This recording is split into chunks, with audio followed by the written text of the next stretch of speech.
Hello students, कैसे हैं आप लोग। Very very welcome to the class. आज हम लोग शुरू करने वाले हैं अपना business mathematics,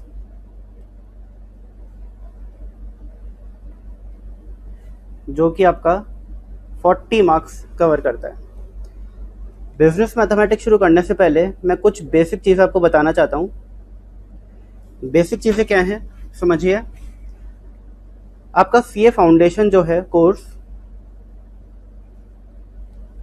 CA foundation course में आपके 4 सब्जेक्ट्स हैं, ठीक है। 4 सब्जेक्ट्स हैं, सब्जेक्ट नंबर 1, 2, 3 एंड 4।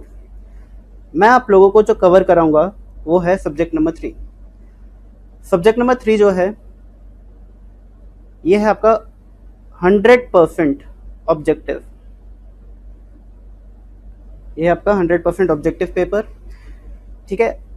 आपके 100 क्वेश्चंस आते हैं carrying 1 mark each. For each wrong answer आपकी नेगेटिव मार्किंग भी होती है, दैट इज 0.25, ठीक है। अगर आप एक क्वेश्चन गलत करते हो तो आपके 0.25 नेगेटिव मार्किंग होती है। जो आपका पेपर नंबर 3 है, पेपर 3 में हम लोगों ने 3 पार्ट करने हैं। पार्ट ए जो कि आपका बिजनेस मैथमेटिक्स,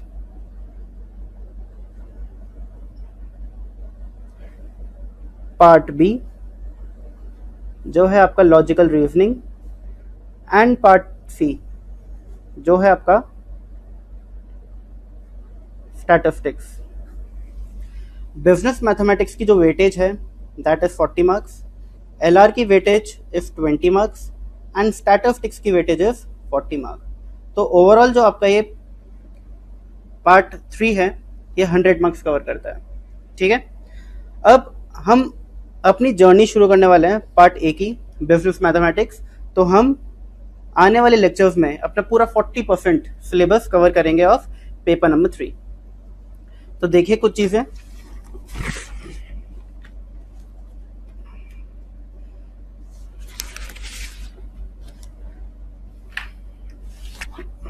ये देखिए मैंने आपके लिए एक समरी बना के रखी है,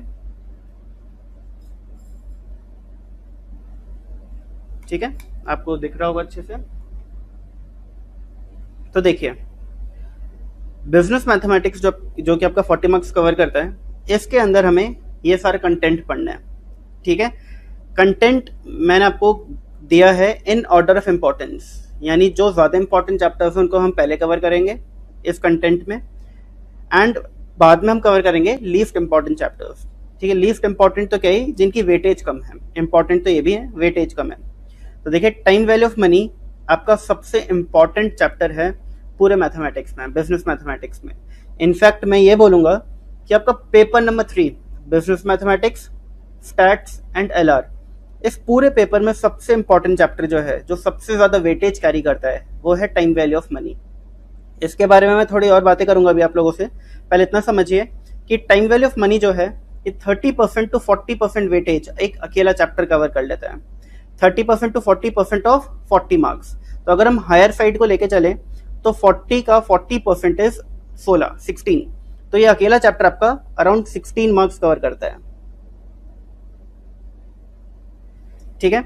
इसके बाद आते हैं हम अगले बंडल पे। अगले बंडल में हमने 4 चैप्टर्स डाले हैं, permutation and combinations, set relations and functions, sequence and series, and differential and integral calculus. इसको आप लोग जानते होंगे, डिफरेंशिएशन इंटीग्रेशन नाम से आपने 11th या 12th क्लास में पढ़ा होगा। अगर नहीं पढ़ा तो कोई दिक्कत नहीं है, हम यहाँ पे एकदम बेस से इसको शुरू करेंगे। तो इन पूरे चैप्टर्स की, 4 चैप्टर्स की जो वेटेज है वो है अराउंड 50% ऑफ 40 मार्क्स, यानी कि हम कह सकते हैं कि ये 4 चैप्टर 20 मार्क्स कैरी करते हैं। अब अगर एट एन एवरेज निकाले हम, तो अगर 20 मार्क्स 4 चैप्टर कवर कर रहे हैं तो एक chapter at an average 5 marks cover करता है। तो 5-5 मार्क के 4 हो गए, एंड ये अकेला 16 नंबर का है। तो इसकी इंपॉर्टेंस आप लोगों को समझ आ रही होगी। अगला और आखिरी बंडल देखते हैं हम। इसके अंदर हमने कुछ चैप्टर्स डाले हैं। रेशियो, प्रोपोर्शन, इंडिसेस, लॉगरिथम, यहाँ पे एक अकेला चैप्टर है। इक्वेशन एंड मैट्रिसेस, ये आपका दूसरा चैप्टर है। एंड लीनियर इनइक्वालिटीज, आपका तीसरा चैप्टर है। ये 3 चैप्टर्स आपके अराउंड 30% वेटेज कैरी करते हैं। तो 40 मार्क्स का 30% इज 12 मार्क्स, 12 नंबर। 12 नंबर के अगर 3 चैप्टर्स हैं तो एट एन एवरेज हम देख सकते हैं कि 4 नंबर का एक चैप्टर है, ठीक है। तो 4 नंबर का एक चैप्टर एवरेज, 5 नंबर का एक चैप्टर एवरेज इस पूरे बंडल का, एंड ये अकेला चैप्टर 16 नंबर का है। तो आपको दिख रहा होगा कि इसकी इंपॉर्टेंस सबसे ज्यादा है। और देखा जाए 100 मार्क्स का जो पार्ट 3 आपका, उसमें अकेला 16 नंबर ये कवर कर रहा है पूरे, अगर मैं सब्जेक्ट की बात करूं, ठीक है। तो 16 इज 16% ऑफ 100, तो 16% तो अकेला ये चैप्टर कैरी करता है। तो पास होने के लिए अच्छे मार्क्स से इसका समझना एंड इस चैप्टर का करना बहुत जरूरी है। और इसकी इंपॉर्टेंस समझो। बच्चों को कई बार लगता है कि सर सीए फाउंडेशन, बच्चे कई बार सीए फाउंडेशन एनरोल ही नहीं करते, और उनका बेसिक रीजन रहता है मैथ्स। बोलते हैं कि सर मैथ्स तो समझ आती नहीं है, और सीए में मैथ्स है तो हम लोग सीए नहीं करेंगे, हम कुछ और कर लेते हैं, हम बीबीए कर लेते हैं, बीकॉम कर लेते हैं। तो उनका ये जो डिसीजन है ये बहुत गलत रहता है। इसका लॉजिक समझो। आपका जो सीए है, फर्स्ट फाउंडेशन लेवल 400 मार्क्स का होता है, जिसमें सिर्फ 100 मार्क्स का मैथ होता है।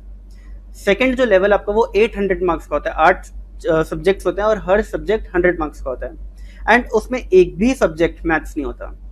और आखिरी सीए फाइनल लेवल की बात करते हैं, अगेन 8 सब्जेक्ट्स होते हैं, हर सब्जेक्ट 100 मार्क्स का होता है, और उसमें भी एक भी सब्जेक्ट मैथ्स नहीं होता।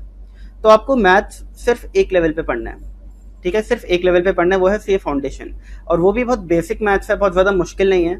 स्टैटिस्टिक्स को तो मैथ्स भी नहीं बोलोगे, स्टैटिस्टिक्स तो आप बच्चों ने 11th क्लास में इकोनॉमिक्स में भी पढ़ा होगा, ठीक है, कुछ बच्चों ने 12th में पढ़ा होगा, कुछ बच्चों ने 11th में पढ़ा होगा। तो स्टैटिस्टिक्स तो इजी पार्ट आप लोगों को आता है। लॉजिकल रीजनिंग को मैथ्स नहीं बोल सकते, लॉजिकल रीजनिंग जो है वो टोटली डिफरेंट है, वो इट ऑल डिपेंड्स कि आप किस तरीके से सोचते हो। तो मैथ्स की जो वेटेज है कोर मैथ्स की वो कितनी है, 40 मार्क्स। अब पूरे सीए कोर्स में जहाँ पे 400 मार्क्स का 400 मार्क्स का आपका फाउंडेशन है, 800 मार्क्स का आपका सीए इंटरमीडिएट है, एंड 800 मार्क्स का आपका सीए फाइनल है। तो 800 प्लस 800 1600 प्लस 400 2000 नंबर का आपका सीए का कोर्स है, जिसमें सिर्फ 40 नंबर की मैथ्स है, और इसकी वजह से बच्चे बोलते हैं कि सिर्फ सीए नहीं करनी। तो जो इनके डिसीजन रहता है बेस्ड ऑन मैथ्स की सीए नहीं करनी है, बहुत गलत रहता है। अब इसमें भी देखो 60 मार्क्स जो है आपका, 100 आउट ऑफ 100 60 मार्क्स तो है वो नॉन मैथ्स है, स्टैटिस्टिक्स एंड लॉजिकल रीजनिंग, सिर्फ 40 नंबर मैथ है। उसमें भी अगर आप कुछ चैप्टर्स अच्छे से कर लोगे तो आप बहुत अच्छा स्कोर इजिली कर सकते हो। और मैं आपको बता रहा था कि टाइम वैल्यू ऑफ मनी की क्या इंपॉर्टेंस है, और ये जितने भी चैप्टर्स आप पढ़ोगे इसमें से सिर्फ एक ये चैप्टर है टाइम वैल्यू ऑफ मनी, जो आपको सीए इंटरमीडिएट पे एंड सीए फाइनल लेवल पे बहुत काम आएगा, ठीक है। ये आपका कॉस्टिंग का और फाइनेंशियल मैनेजमेंट का पार्ट बनता है आगे जाकर। इसमें जो आप कॉन्सेप्ट्स कवर करोगे वो बहुत सारे कॉन्सेप्ट, ऑलमोस्ट सारे कॉन्सेप्ट आपके सीए इंटरमीडिएट लेवल पे फाइनेंशियल मैनेजमेंट कॉस्टिंग में, एंड सीए फाइनल लेवल पे भी कॉस्टिंग एंड फाइनेंशियल मैनेजमेंट में कवर हो जाएंगे। तो ये चैप्टर इसलिए भी इंपॉर्टेंट है क्योंकि आगे चल के इसकी काफी इंपॉर्टेंस रहती है। बाकी अगर हम इन चैप्टर्स की बात करें तो एज सच इनका जिक्र आगे चल के कहीं भी नहीं होने वाला, ठीक है। आगे चल के ना ही आपको डिफरेंशिएशन इंटीग्रेशन कहीं काम आएगा, ना सीक्वेंस एंड सीरीज कहीं काम आएगा, ना सेट रिलेशन एंड फंक्शंस कहीं काम आएगा, और ना ही परम्यूटेशन कॉम्बिनेशन का कहीं काम आएगा। ये वाले जो चैप्टर्स हैं थोड़े मोटे काम आ जाते हैं, ठीक है। रेशियो एंड प्रोपोर्शंस जो है ये एज सच यहाँ पे चैप्टर तो पढ़ो, लेकिन एक बहुत बेसिक चीज है इसके अंदर, ठीक है। ऐसे इंडाइसिस जो है, इंडाइसिस चैप्टर जो है ये पावर का चैप्टर है, इसमें इट्स ऑल अबाउट पावर्स, ठीक है। जो हम पावर्स होते हैं आज हम यही कवर करेंगे अपनी क्लास में, इंडाइसिस, ठीक है। हम अपने कोर्स को जब शुरू करेंगे तो हम उन चैप्टर्स को पहले करेंगे जो आने वाले चैप्टर्स में बेस बनेंगे, ठीक है। जैसे कि अगर हम स्टार्टिंग ही इन चैप्टर से करते हैं जो थोड़े लेंदी हैं, और इनके अंदर थोड़ा बहुत इसका पार्ट अगर आता है कैलकुलेशंस में, तो फिर हमें वापस इन पे आना पड़ेगा, तो हमारा जो पढ़ने का पैटर्न है वो गलत हो जाएगा। तो हम पहले उन चैप्टर्स को कवर करेंगे जो आने वाले चैप्टर्स में आपका बेस बनेंगे, ठीक है। तो आज हम इंडाइसिस से शुरू करते हैं। आई होप आपको इस पूरे चार्ट में क्लैरिटी आ गई होगी। ये जो मैंने वेटेज दी है, अच्छा इस वेटेज की इंपॉर्टेंस भी है। ये वेटेज आपको बहुत हेल्प करेगी जब आप अपना रिवीजन करोगे। अब अगर आप रिवीजन के वक्त इन बेसिक चैप्टर्स पे ज्यादा टाइम दे रहे हो, जिनकी वेटेज सिर्फ अराउंड आउट ऑफ 100 12 नंबर की है, ठीक है, 30% ऑफ 40 इज 12, तो आउट ऑफ 100 12 नंबर। अगर आप ज्यादातर टाइम अपना 50% टाइम 12 नंबर पे दे रहे हो तो आपका पढ़ने का तरीका बहुत गलत है। आपको अपना मेन टाइम वहां पर देना है जहाँ पे आपकी मैक्सिमम वेटेज कवर हो पाए, ठीक है। तो आप जब इनिशियली रिवाइज करोगे तो आपको ज्यादातर टाइम यहाँ पे देना है, टाइम वैल्यू ऑफ मनी पे देना है, और उसके बाद आपको टाइम देना है इन चैप्टर्स पे। और फिर अगर आपके पास टाइम बचता है, जो कि बचना चाहिए, तब आप इस पर लगाओगे वो टाइम, ठीक है। तो ये रिवीजन में बहुत हेल्प करेगा आपको, ठीक है। आप रिवाइज करते वक्त आपको पता होना चाहिए कि मुझे क्या पहले पढ़ना है, तो वहाँ पे इसका बहुत इंपॉर्टेंट रोल है। ठीक है, चलो शुरू करते हैं हम लोग अपने इस चैप्टर से, इंडिसेस से। एक बेसिक चैप्टर है। ठीक है,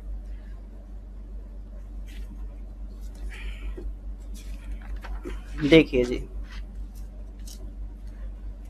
जो इंडिसेस चैप्टर है, इस चैप्टर में हमें क्या क्या करना है, ये सब चीज़ आपको लिखनी है। ठीक है, मैं आपको लिखने का पूरा पूरा टाइम दूंगा। देखिए जी, तो इंडिसेस चैप्टर में आपको व्हाट इज इंडिसेस, एक तो ये समझना है इंडिसेस होता क्या है, इसके लॉज वेरी इंपॉर्टेंट, बल्कि मैं बोलूंगा मोस्ट इंपॉर्टेंट। इस चैप्टर की जो जान है वो ये लॉज ही है, और कुछ है ही नहीं इस चैप्टर में। लॉज ऑफ इंडिसेस देखेंगे, आपको बहुत सारे पहले से आते होंगे, लेकिन और हम थोड़ी पॉलिशिंग कर लेंगे आपको और अच्छा हो जाए। और फिर जो आखिरी है वो है questions based on laws of indices. तो हमें पहले इंडिसेस समझना होता क्या है। ठीक है, हार्डली 2 to 3 मिनट्स लगेंगे। लॉज ऑफ इंडिसेस मेन है, इसको आपको सारे लॉज अच्छे से बाय हार्ट याद होने चाहिए। ठीक है, समझ जाना इजी होता है। और फिर हम कुछ क्वेश्चंस प्रैक्टिस करेंगे। ठीक है, तो सबसे पहले फर्स्ट पार्ट पर आते हैं कि व्हाट इज इंडिसेस। ठीक है, समझते हैं कि चैप्टर है क्या आखिरकार। तो व्हाट इज इंडिसेस के अंदर, एन इंडेक्स और power is a small floating number that appears after a number of letter, after number और लेटर। ठीक है, क्या है, कुछ समझ नहीं आया, कोई नहीं, अभी वेट करो। The plural of index is indices. ठीक है, तो इंडेक्स जो है इसका प्लूरल जो होता है वो इंडिसेस होता है, जो चैप्टर का नाम है। ठीक है, तो इंडेक्सेस एक प्लूरल टर्म है, और इसका सिंगुलर टर्म जो होता है वो इंडेक्स होता है। भाई वो वाला इंडेक्स नहीं है जो आप बुक खोलते हैं आपका एक इंडेक्स आता है, कंटेंट जैसे आप बोलते हो, वाली चीज नहीं है, वो मत समझना आप। तो indices shows how many times a number और a letter has been multiplied by themselves. Example, a square means a into a. ठीक है, तो ए स्क्वायर जो है ये आपका एक अल्फाबेट है और इसकी एक पावर है। इस पावर को ही हम इंडेक्स बोलते हैं। ठीक है, इस पावर को ही हम इंडेक्स बोलते हैं। तो ये जो चैप्टर है indexes, it's all about these powers. ठीक है, इन पावर का खेल है और कुछ नहीं है इसके अंदर। ठीक है, अब ए स्क्वायर का मतलब क्या है कि ए जो है वो 2 टाइम्स मल्टीप्लाई हो रहा है। इसी तरीके से अगर 3 की पावर 4 है तो इसका मतलब क्या है, इट मीन्स 3 जो है वो 4 टाइम्स मल्टीप्लाई हो रहा है। तो 3 इंटू 3 इंटू 3 इंटू 3, तो इसको हम क्या लिख सकते हैं, 3 पावर 4। ठीक है, कि ये बड़ा आपका एरिया कवर कर रहा है, एक छोटे एरिया में कवर हो गया। फॉर एग्जाम्पल, एक नंबर है जो 100 टाइम्स मल्टीप्लाई होता है, तो आप उस नंबर को 100 टाइम मल्टीप्लाई करोगे क्या, नहीं, आप सिंपली क्या करो, नंबर टू दी पावर 100। ठीक है, तो that is 3 has been multiplied 4 times. अभी भी समझने हैं इंडेक्सेस क्या है, कोई नहीं, देखिए मैं आपको और समझा देता हूँ, समझ आ जाएगा। एक एग्जाम्पल लेके चलते हैं, ए पावर एन। ए पावर एन, ठीक है, एक नंबर है आपका पूरा, इसमें जो पावर है इसको हम इंडेक्स नंबर बोलते हैं। पावर को क्या बोलते हैं, इंडेक्स नंबर। और ये जो नंबर है नीचे बेस, इसको हम बोलते हैं बेस नंबर। ठीक है, अभी जो हमने एग्जांपल देखा 3 पावर 4, तो इसमें 4 क्या है, 4 इज इंडेक्स नंबर, और 3 क्या है आपका बेस नंबर। ठीक है ना, इस तरीके से समझो। अब क्या लिखा है, it means a is multiplied n times. इसका मतलब क्या हुआ कि ए जो है वो एन टाइम्स मल्टीप्लाई हो रहा है। इसका मतलब क्या है, 3 जो है वो 4 टाइम्स मल्टीप्लाई हो रहा है। ठीक है, तो इसको हम कैसे लिख सकते हैं, 3 इंटू 3 इंटू 3 इंटू 3। ठीक है, इसका आंसर आ जाएगा 3 3 9, 3 27, 3 81। ठीक है, therefore indices is a convenient tool in mathematics to compactly denote the process of taking power or a root of a number। अगर आपको किसी बहुत बड़े टर्म को बहुत कॉम्पैक्ट साइज में डिनोट करना है तो आप किसका यूज करोगे, इंडिसेस का यूज करोगे। ठीक है, taking a power is simply a case of repeated multiplication of a number with itself. तो पावर का मतलब क्या है, it simply means a case of repeated multiplication. ये देखो, repeated multiplication of a number with itself. Of a number, ये जो number है इसका अपने आप में मल्टीप्लीकेशन हो रहा है। 3 को हम 3 से ही मल्टीप्लाई कर रहे हैं, नंबर को नंबर से, इटसेल्फ। ठीक है, नंबर विथ इटसेल्फ। ठीक है, कितनी बार, जितना आपका इंडेक्स नंबर है उतनी बार, 4 टाइम्स तो 4 टाइम्स। ठीक है, इतना समझ आ गया आप लोगों को। तो यही है आपका इंडेक्स नंबर चैप्टर के बारे में बेसिक चीज है। तो हमने 2 या 3 मिनट लगाया इसके ऊपर, तो आपको समझ आया इंडिसेस क्या है। अच्छा, इसमें आपको एक चीज अभी भी समझ नहीं आएगी, compactly donate a process of taking power, ये क्या लिखा है, और a root of a number, ये चीज अभी आपको समझ नहीं आई होगी। ठीक है, मैं आपको जब लॉज ऑफ इंडिसेस कराऊंगा तब थोड़ा सा एक्सप्लेन कर दूंगा। ठीक है, अभी नहीं कर रहा, थोड़ा सा वेट करो, सिर्फ 5 मिनट का। ठीक है, अब हम आते हैं अपने main part of the chapter, laws of indices. ठीक है, अब आप लिखना शुरू करिए। अच्छा, आपको ये लिखना होगा, आप लिख लीजिए इस चीज़ को, मैं होल्ड करके रखा हूँ, होल्ड करा हुआ है मैंने, आप आराम से लिखो। Indices to do, what is indices, laws of indices, questions based on laws of indices. ठीक है, मैं डिक्टेट भी कर रहा हूँ इन केस आपको राइटिंग समझने में कोई दिक्कत हो, क्योंकि मेरी बहुत अच्छी राइटिंग है नहीं, मुझे भी पता है। तो आप जो मैं डिक्टेट कर रहा हूँ उसे समझ जाना कि क्या लिखा है मैंने। जैसे तो कोई एफ है, ये लग नहीं रहा ना, AFTER, आफ्टर। एक साल बाद मैं पढ़ूंगा, खुद नहीं समझ पाऊंगा मैंने लिखा क्या। चलिए, मैं डिक्टेट कर रहा हूँ। What is indices, an index comma और power comma is a small floating number that appears after a number or letter। लिखे इतना।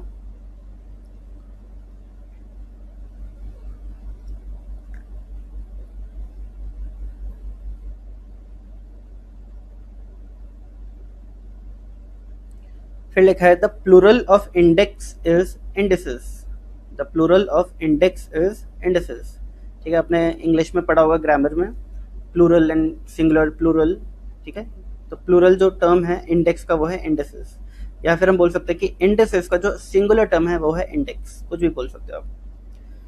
आगे लिखा है indices shows how many times a number और letter has been multiplied by themselves. For example आप लोग लिखिएगा,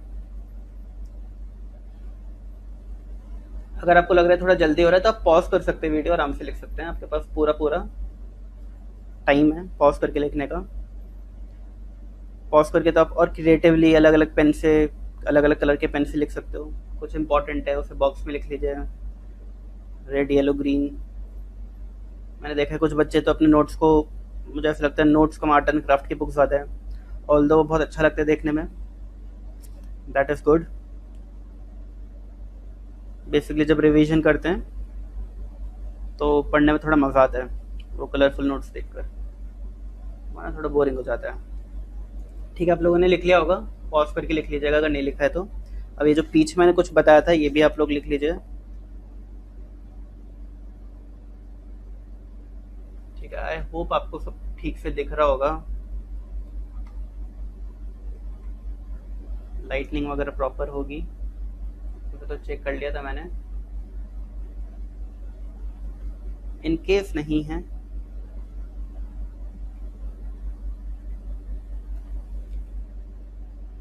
लिखे।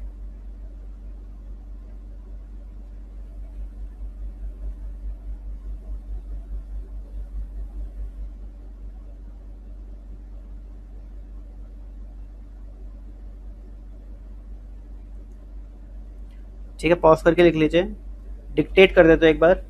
A⁴n, पावर जो है वो है इंडेक्स नंबर, जो नीचे नंबर लिखा है इसे हम कहते हैं base number. It means A is multiplied n times, A is multiplied n times. ठीक है, फिर it means A is multiplied n times, दोबारा बोल दिया कोई नहीं। Therefore indices is a convenient tool in mathematics to compactly donate the process of taking power or a root of a number। ठीक है, लिखिए।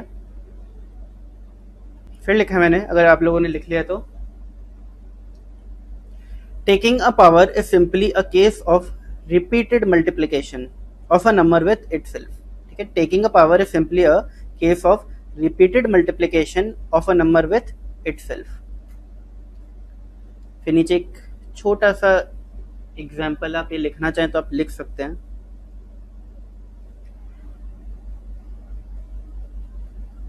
देखो चैप्टर बहुत इंटरेस्टिंग है, खूब मजा आने वाला है हमें करने में, आपको अपनी बचपन की यादें ताज़ा हो जाएंगी। तो आप पावर्स के साथ खेला करते थे, क्योंकि इस चैप्टर में करना क्या है, पावर्स के साथ खेलना है। तो कुछ चीज़ें हैं जब आप मेरे साथ लिखेंगे। ठीक है, अब मैं कम टाइम दूंगा लिखने के लिए, क्योंकि अब हम साथ साथ लिख रहे होंगे। चलिए, हेडिंग डालिए laws of indices, laws of indices.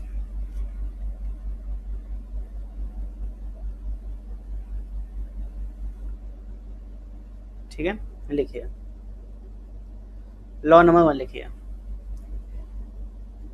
A into a into a into a n times.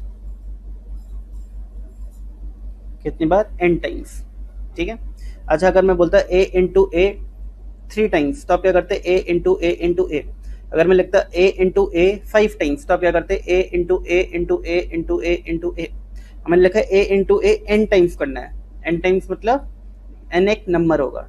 N can be 10, n can be 20, n can be 30, 35, 34, any number.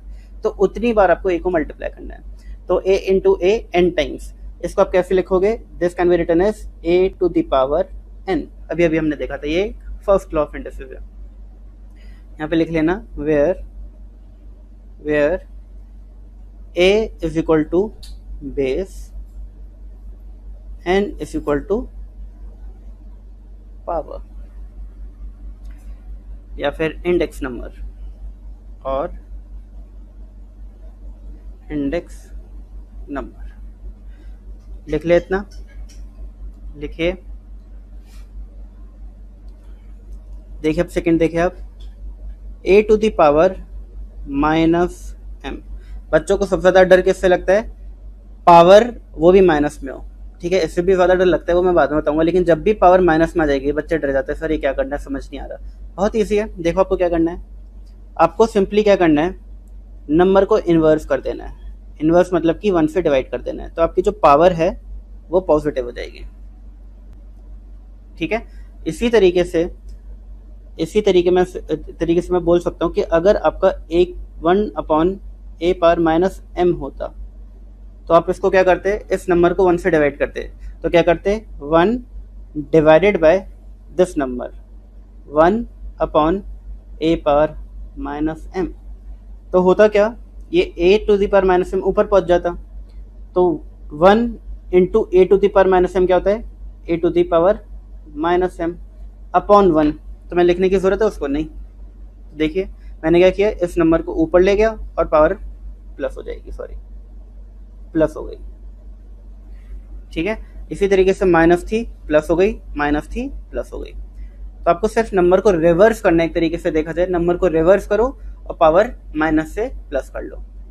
ठीक है, पावर को प्लस से माइनस करने की सिचुएशंस बहुत ही rare होंगी, बहुत ही कभी होगा कि आपको पावर पॉजिटिव दी हुई है और आपको नेगेटिव करनी है। 99% केसेस में नेगेटिव पावर को पॉजिटिव में कन्वर्ट करते हो। ठीक है, तो आपको ये वाली प्रॉपर्टी पता होनी चाहिए, ये वाली प्रॉपर्टी पता होनी चाहिए। यहाँ पे भी हमने नेगेटिव पावर को पॉजिटिव किया है, यहाँ पे भी हमने नेगेटिव पावर को पॉजिटिव किया है। ठीक है, ये मैं आपको समझा दूंगा एग्जाम्पल्स के थ्रू भी। पहले इतना लिखिए, फिर मैं आगे लिखवाता हूँ। देखिए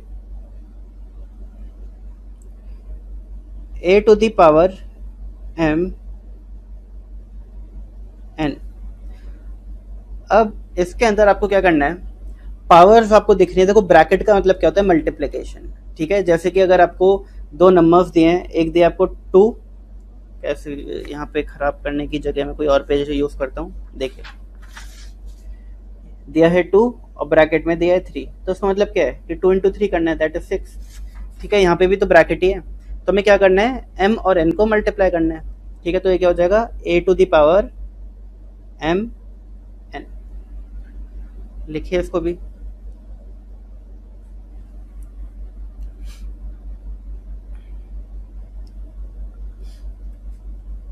देखिए अब अगला a into b power m। इसको मैं लिख सकता हूँ a power m into b power m। यानी अगर पावर ब्रैकेट के ऊपर m है तो ये a की भी पावर m है एंड b की भी पावर m है। तो इसको मैं लिखूंगा a power m into b power m। Okay,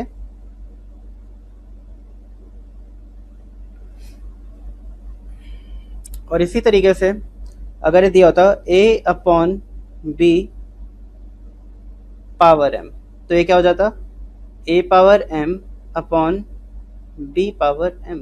इस तरीके से लिखते हैं आप लोग। तो ये तो इजी है, आप लोगों को पता होगी। अगला देखो, nth रूट ऑफ a, इसको आप लिख सकते हो, ध्यान देना इस पे, इंपॉर्टेंट है, इस पे स्टार मार्क लगा लेते हैं, ठीक है। nth रूट ऑफ a, इसको आप लिख सकते हो a to the power 1/n, ठीक है। फॉर एग्जाम्पल लेते हैं, क्यूब रूट ऑफ 9 है आपका, ठीक है, 9 का क्यूब रूट, तो इसको आप कैसे लिख सकते हो, 9 टू द पावर 1/3, और हमें पता है ये क्या होता है, 3। अच्छा 3 आता कैसे है, ये भी मैं आपको बता देता हूँ। देखिए ध्यान समझना इस चीज़ को आप लोग, ठीक है। 3 आता क्यों है, देखो, क्या मैं 9 को 3 स्क्वायर लिख सकता हूँ, हाँ जी बिल्कुल लिख सकता हूँ, 9 पावर 1/3,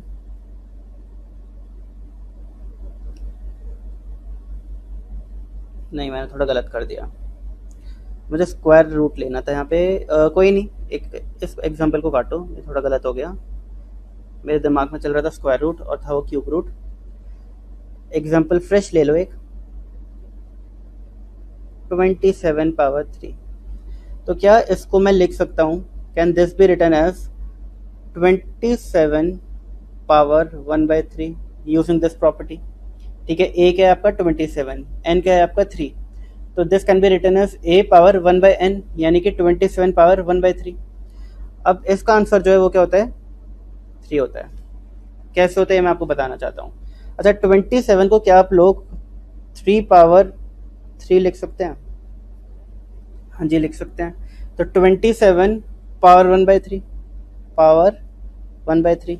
अब इसमें आप लगाओ ये वाली प्रॉपर्टी, ये वाली प्रॉपर्टी, अगर 3 की पावर m है और होल पावर n है, तो आप m और n को मल्टीप्लाई कर दोगे, तो अगर 3 की पावर 3 है और बाहर 1/3 है तो ये मल्टीप्लाई हो जाएंगी। अब 3 इंटू 1/3 क्या होता है, 3 से 3 कैंसिल, 3 होता है, ठीक है। तो इसलिए 27 पावर 1/3 क्या होता है, 3 होता है, ठीक है। यहाँ पे मैं, ये गलत है, काट देना, मेरे दिमाग में स्क्वायर रूट चल रहा था, ठीक है। आपको समझ आ गया वो, ये चीज़ इंपॉर्टेंट प्रॉपर्टी है। अच्छा अगर ये स्क्वायर रूट होगा ना, तो यहाँ पे 2 नहीं लिखा होगा, याद रखना ये चीज़, समझा देता हूँ मैं आपको, पहले इतना लिखिए, आप लिख लिया होगा वैसे तो आप लोगों ने, ठीक है। एक चीज़ और समझो, देखिए कुछ एग्जांपल्स ले लेते हैं हम लोग। √9 हम लोगों को पता है क्या होता है, 3 होता है, ठीक है, इज इक्वल टू 3 होता है।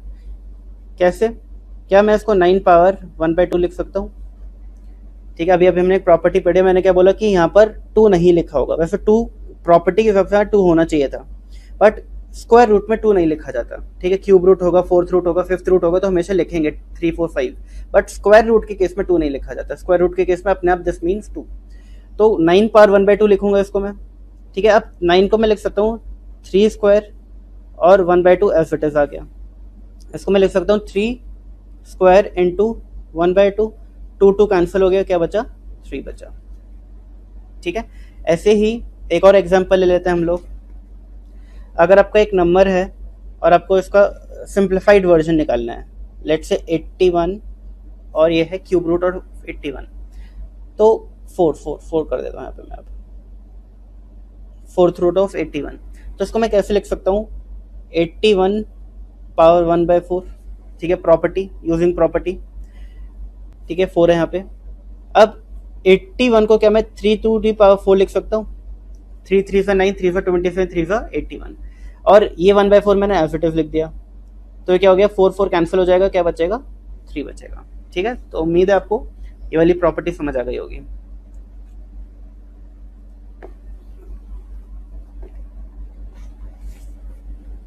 एक मिनट रुक जाइएगा, ठीक है। चलिए आइए अगली प्रॉपर्टीज करें हम। हमने 6 प्रॉपर्टीज कर लिए हैं, 6 प्रॉपर्टीज कर लिए हैं, 7th लिखिए अब।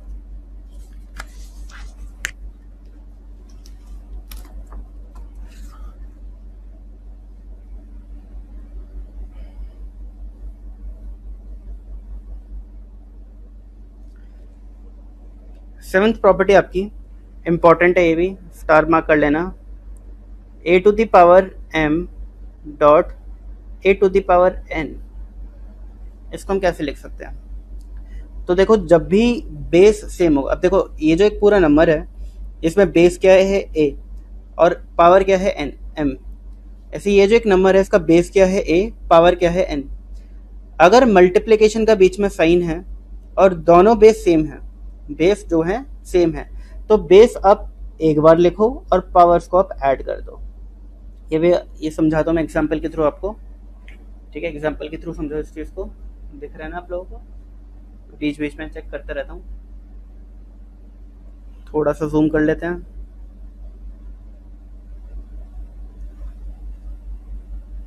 हाँ जी, अब बेटर है।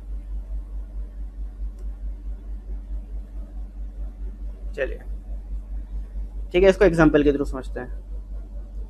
देखो 3 to the power 5 dot 3 to the power 3, ठीक है? यहाँ पे देखो ए ए 3 3 कह सकते हैं। अच्छा अगर यहाँ पे 2 टू द पावर 3 होता तो क्या प्रॉपर्टी लगती? नहीं लगती। क्यों नहीं लगती? क्योंकि बेस सेम नहीं है। यहाँ पे ए बेस है तो यहाँ पे ए होना चाहिए, यानी कि यहाँ पे 3 है तो यहाँ पे भी 3 होना चाहिए। एम और एन ये अलग अलग हो सकते हैं। यहाँ पे 5 है तो यहाँ पे 3 है, ठीक है? यहाँ पे अगर मैं 3 की जगह कंफ्यूज ना हो जाओ 4 कर देता हूँ मैं, ठीक है? अब सोचो 3 3, ये भी 3 है, ये भी 3 है, ये भी 3 है, तो कुछ अलग ना सोच लो आप लोग। तो ये 3 to the power 5 dot 3 to the power 4, ठीक है? अब इसको मैं अकॉर्डिंग टू प्रॉपर्टी क्या लिख सकता हूँ? 3 to the power 5 plus 4 that is 3 to the power 9।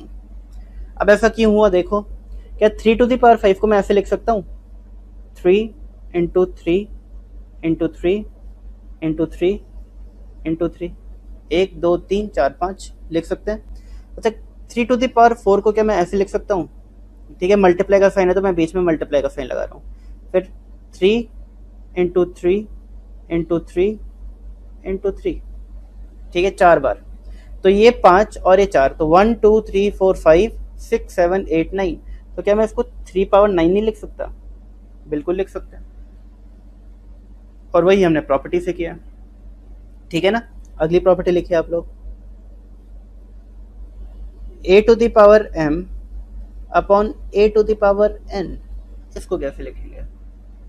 Again important, ठीक है? देखिए इसको आप लिख सकते हो क्योंकि बेस सेम है, अब पावर्स माइनस हो जाएंगे, यानी कि अगर डिवाइड हो रहे हैं दो नंबर्स, बेस सेम है तो पावर्स क्या हो जाती हैं? माइनस हो जाती हैं एक दूसरे से।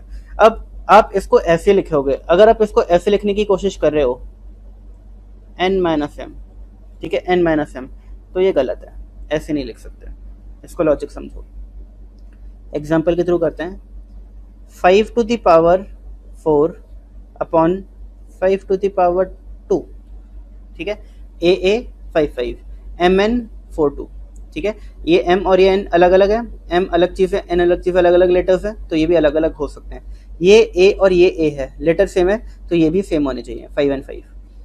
अब देखिए 5 टू द पावर 4 माइनस 2 लिख सकते हैं अकॉर्डिंग टू प्रॉपर्टी, ठीक है? 4 माइनस 2, तो क्या लिख सकते हैं? 5 to the power 4 minus 2 is 2, ठीक है? अब कैसे करें देखो, क्या 5 टू द पावर 4 को मैं ऐसे लिख सकता हूँ एंड 5 टू द पावर 2 को मैं ऐसे लिख सकता हूँ? अब क्या ये वाला 5 और ये वाला 5, ये 5 एंड ये 5 कैंसिल आउट हो जाएंगे, तो क्या बचेगा? 5 टू द पावर 2। तो इतना लंबा करने की जगह प्रॉपर्टी समझ लो, ठीक है ना? डायरेक्टली कर दो इस चीज़ को। क्लियर है? समझ आ रहा है आप लोगों को? लिखिए इतना, फिर 9th प्रॉपर्टी करते हैं हम लोग।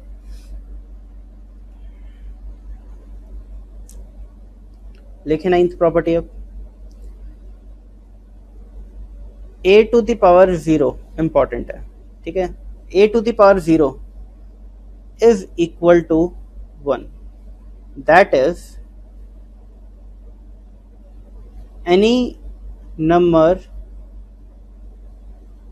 to the power 0 is always equal to 1। कोई भी नंबर दिया है, कितना भी बड़ा, कोई भी वेरिएबल दिया, कोई भी नंबर दिया है, अगर पावर 0 हो गई तो आंसर हमेशा 1 होगा, हमेशा, ठीक है? चलो एक इंटरेस्टिंग चीज़ बताता हूँ, देखिए 1 की पावर 0 क्या होगा? 1। 2 की पावर 0 क्या होगा? 1। ठीक है। 10 की पावर 0 क्या होगा? 1। 1 लाख टू दी पावर 0 क्या होगा? 1। कोई भी नंबर हो उसकी पावर 0 क्या होगा? 1। कोई वेरिएबल लेके देख लो, x y to the power 0 क्या होगा? 1। ठीक है। अब जो है वो है इंटरेस्टिंग चीज, मुझे बताओ 0 टू दी पावर 0 क्या होगा? बताइए, है किसी के पास आंसर? 0 टू दी पावर 0 क्या होगा? ठीक है। इसका आंसर आपके दिमाग में रहेगा सर, या तो 0 होगा या फिर 1 ही होगा। ठीक है। तो इसका आंसर भी 1 होता है, यानी कि 0 नहीं होता। ठीक है ना इंटरेस्टिंग चीज, कभी सोचा था ऐसा? ठीक है। 0 टू दी पावर 0 भी 1 होता है, यानी कि any number to the power 0 is 1। अच्छे से गांठ बांध लेना इस चीज को। लिख लिया होगा आप लोगों ने, स्लो स्लो लिख रहा हूं मैं अब तो। अब ये जो पेज है ये हम रफ वर्क के लिए यूज कर लेंगे बाद में।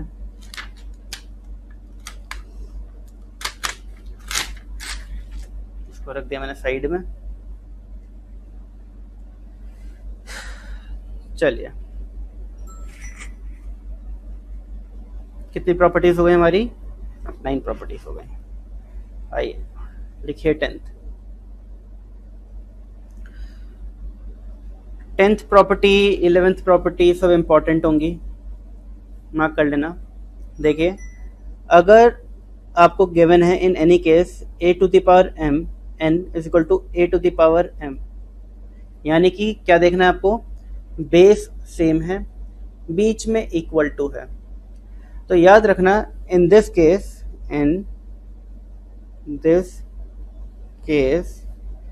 n is equal to m always.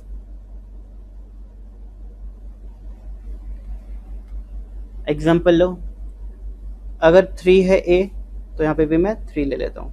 ठीक है। यहाँ पे ले लेता हूँ मैं 5 और यहाँ पे ले लेता हूँ मैं m। ठीक है।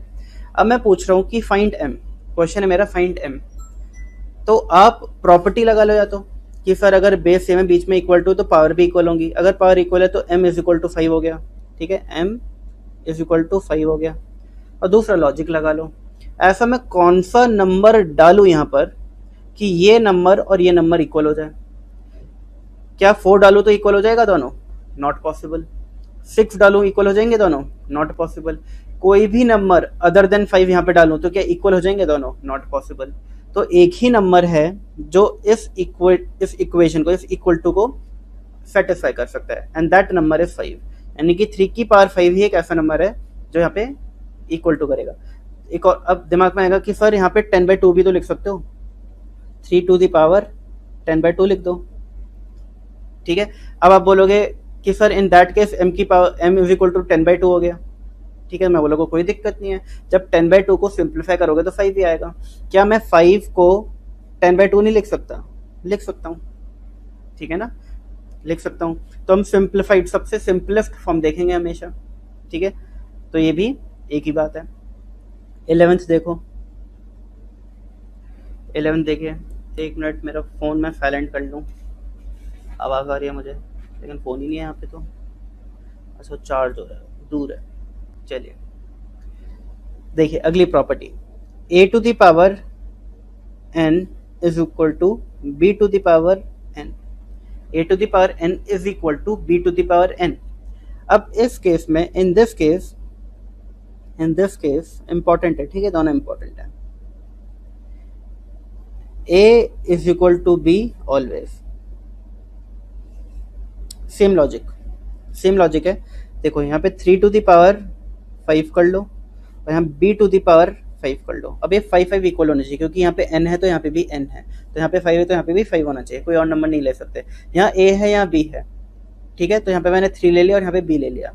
अब क्वेश्चन बोल रहा है फाइंड b, क्वेश्चन पूछ रहा है फाइंड b, तो b क्या होगा? ऑब्वियस सी बात है, प्रॉपर्टी लगा के a is equal to b है, यानी b इज इक्वल टू 3 होगा। ये हो गया आपकी प्रॉपर्टी। लॉजिक सोचो, कोई ऐसा नंबर है यहाँ पे जो मैं डालूं और ये नंबर इक्वल हो जाए, यानी this number becomes equal to this number, क्या वैल्यू डालूं यहाँ पे? तो एक ही वैल्यू आएगी अगेन दिमाग में, एंड दैट इज 3। 3 की पावर 5 ही 3 की पावर 5 के बराबर हो सकते, कोई और नंबर डालोगे तो इक्वल टू होगा ही नहीं, ये फिर इनइक्वल हो जाएगा।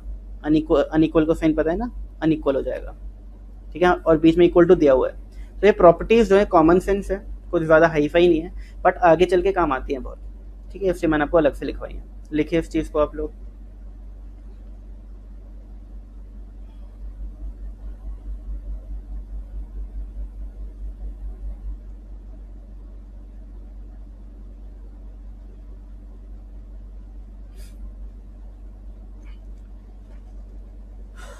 देखिए एक और चीज़, आखिरी प्रॉपर्टी है, आखिरी लॉ बोलेंगे, प्रॉपर्टी नहीं, लॉज ऑफ इंडिसेस कर रहे हैं हम लोग। अगर आपको ये प्रॉपर्टी है, ये प्रॉपर्टी दी गई है, ठीक है, और आगे एक और चीज़ लिख दे, फॉर एग्जांपल इस प्रॉपर्टी का एग्जांपल लेते हैं, a to the power n दिया है and b to the power n दिया है, और क्वेश्चन में लिखा है ऑल्सो, ये भी लिखा है a is not equal to b, ये भी लिख दिया, यानी प्रॉपर्टी जो हम सोच रहे थे लगेगी यहाँ पर, ठीक है। क्या है इस प्रॉपर्टी में, क्या होता है, in this case a is equal to b, हमें क्वेश्चन में भी दिया हुआ है कि a is not equal to b, और आंसर पूछ रहा है कि बताओ कि n की वैल्यू क्या होगी, लेट से, ठीक है। अब क्या करें हम, तो इन दिस केस याद रखना, in this case n is equal to 0 always. अब देखो a अलग है, b अलग है, ठीक है, ये 3 ले लो, ये 5 ले लो, अब 3 की पावर 0 या 5 की पावर 0, आंसर क्या होगा 1, ये भी 1 होगा, ये भी 1 होगा, मैंने बताया था ना, एनी नंबर की पावर 0 इज 1, तो 1 इज इक्वल टू 1। तो इन दैट केस अगर ऐसा लिखा हुआ है आपका, तो हमेशा याद रखना n क्या होगा, 0 होगा। क्लियर हो गई चीज़, समझ आ गया आपको 12 प्रॉपर्टीज, ठीक है। इस चैप्टर में इतनी ही प्रॉपर्टीज या फिर लॉज ऑफ इंडिसेस हैं, आपको अच्छे से याद रखने हैं, कुछ भी इसमें सच मुश्किल है नहीं, ठीक है। इनको अब हम प्रैक्टिस करते हैं और third part of the chapter पे मूव ऑन करते हैं, ठीक है। तो देख लेते हैं एक बार क्विक रिवीजन। हम लोगों ने चैप्टर शुरू किया था और हमने देखा था कि इस चैप्टर में हमें व्हाट इज इंडिसेस ये पढ़ना है, जो कि हमने समझ लिया था कुछ थ्योरी पार्ट से। लॉस ऑफ इंडिसेस करना विच इज मोस्ट इंपॉर्टेंट, ये हमने अभी अभी समझ लिया, कर लिया। अब जितने समझे हैं वो एक छोटे छोटे एग्जाम्पल के तौर पे समझें। अब हम क्या करेंगे, एक बड़े बड़े क्वेश्चंस, थोड़े एग्जाम क्वेश्चंस को देखेंगे और समझेंगे, ठीक है। और आखिरी जो है part, that is questions based on laws of indices, तो अब हम ये करने वाले हैं, ठीक है। ये हमारा हो गया, ये हो गया, अब ये करने वाले हैं। ये आपको समझ आ गया था। लॉस ऑफ इंडिसेस में क्या थे, a multiplied by n times is equal to a power n, a power minus m is equal to 1 upon a power m, और we can say that 1 upon a to the power minus m is equal to a to the power m, ठीक है। a to the power m bracket power n, क्या लिखेंगे इसको, a to the power mn, a dot b power m, क्या लिखेंगे, a power m b power m, a to the power m upon b to the power m, ठीक है, इसको ऐसे लिखेंगे। फिर nth रूट ऑफ a को लिखेंगे a to the power 1 by n। Seventh property,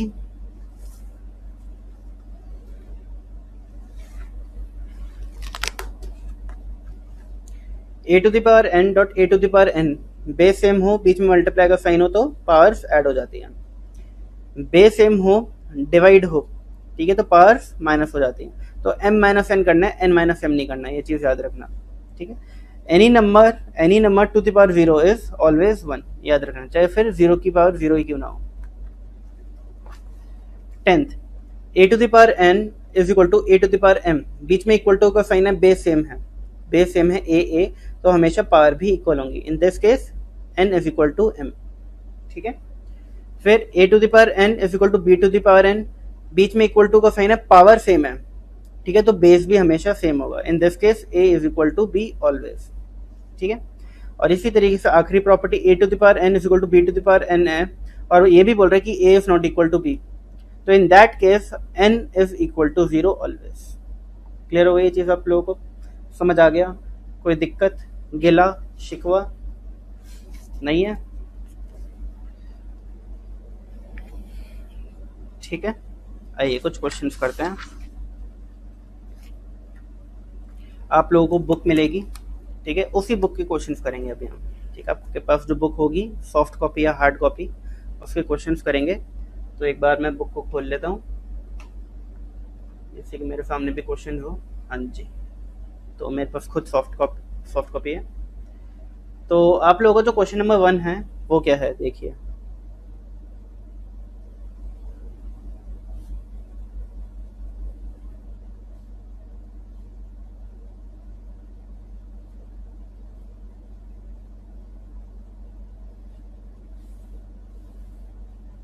आप लोगों का क्वेश्चन 1 है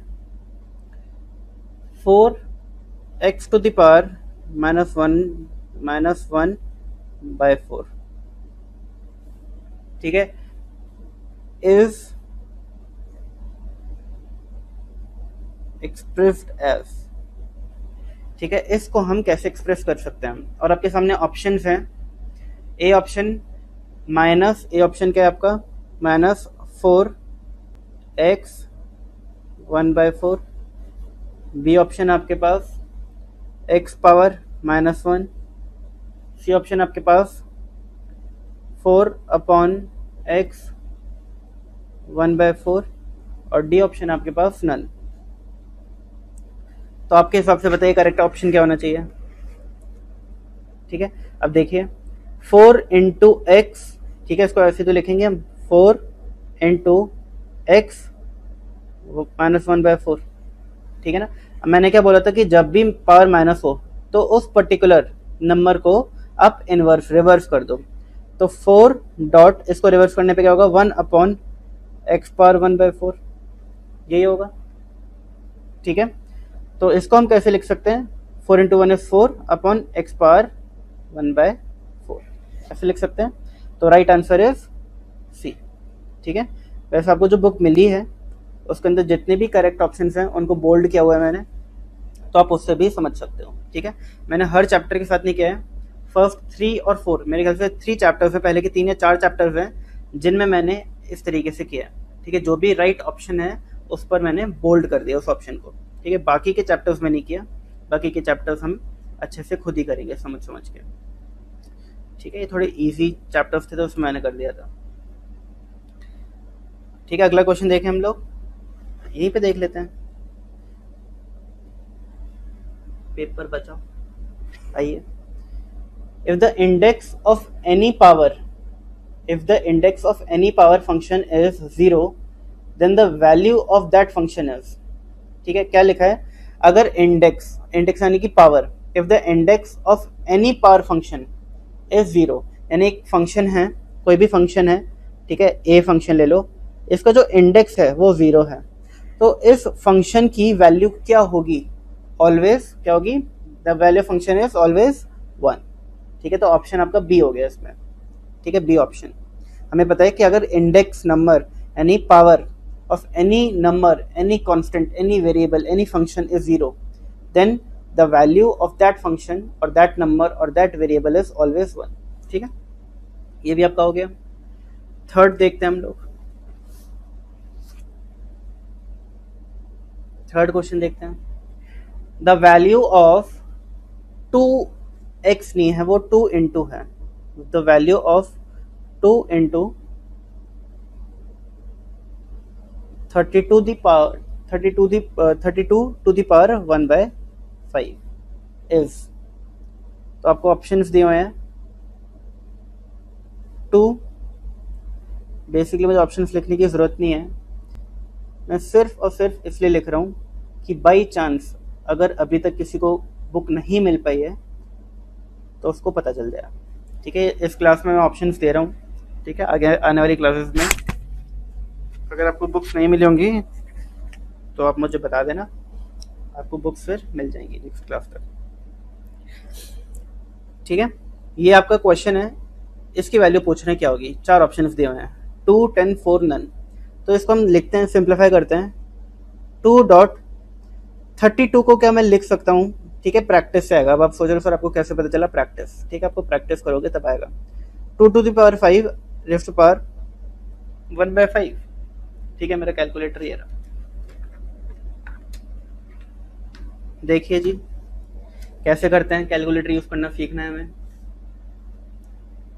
आपको दिख ही नहीं रहा होगा लेकिन ये तो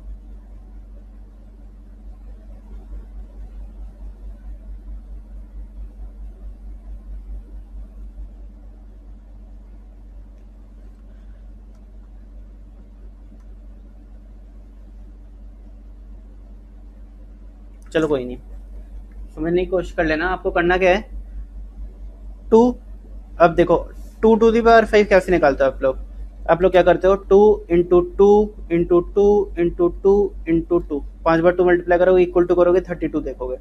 इससे इजी तरीका है, देखो 2 इंटू, अब इंटू के बाद जब आप इक्वल टू दबाओगे तो ये स्क्वायर हो जाएगा। ठीक है, देखो 4 आ रहा है, अगर आपको नहीं दिख रहा तो 4 है यहाँ पर। ठीक है, स्क्वायर हो गया, 2 स्क्वायर क्या होता है 4। एक और बार इक्वल टू करोगे तो 2 to the power 3 हो जाएगा। एक और बार इक्वल टू करोगे तो 2 to the power 4 हो जाएगा, और एक और बार इक्वल टू करोगे तो 2 to the power 5 हो जाएगा। तो देखो आपको दिख रहा है यहाँ पे 32 आ रहा है।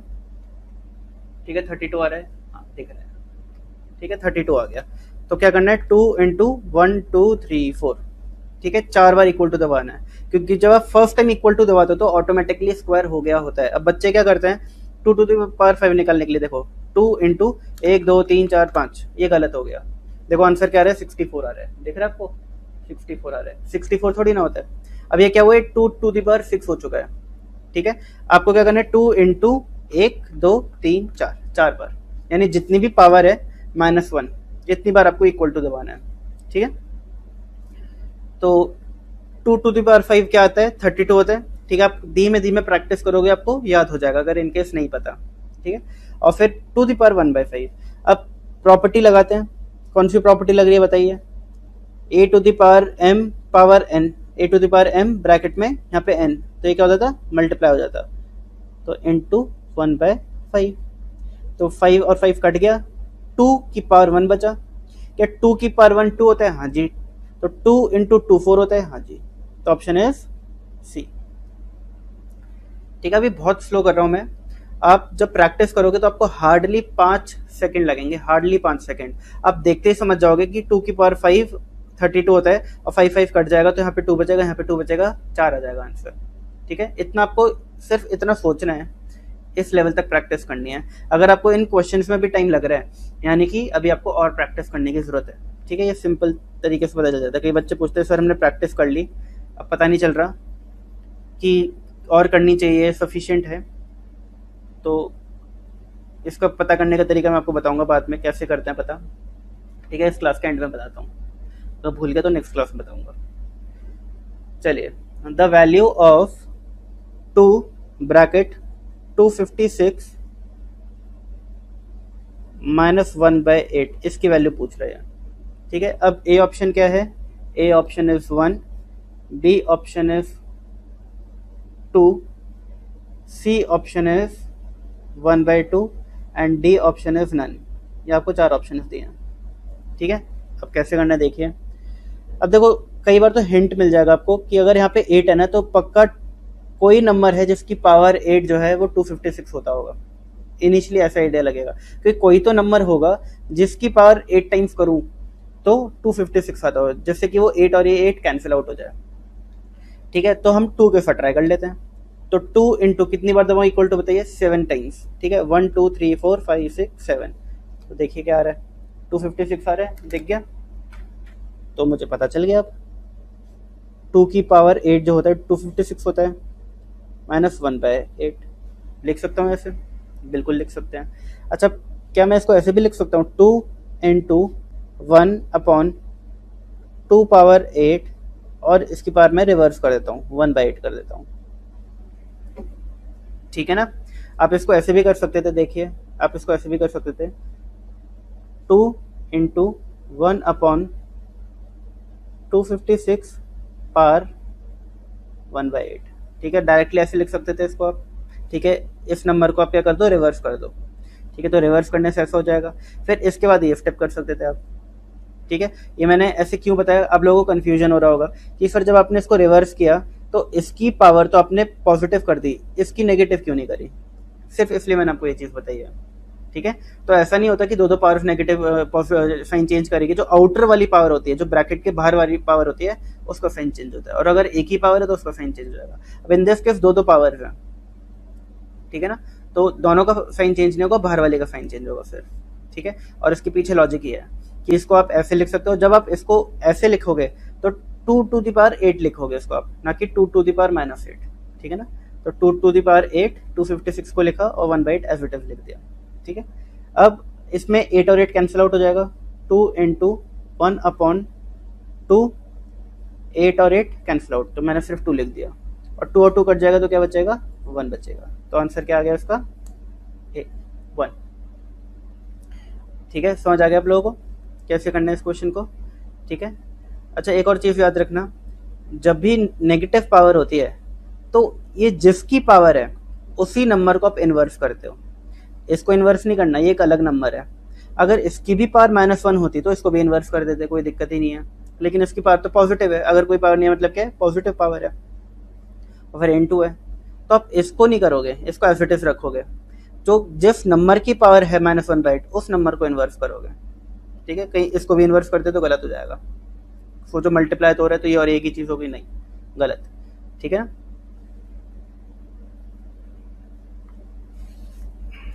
समझ आ गया आप लोगों को, उम्मीद है मुझे। आइए अगला क्वेश्चन देखते हैं हम लोग। 5th,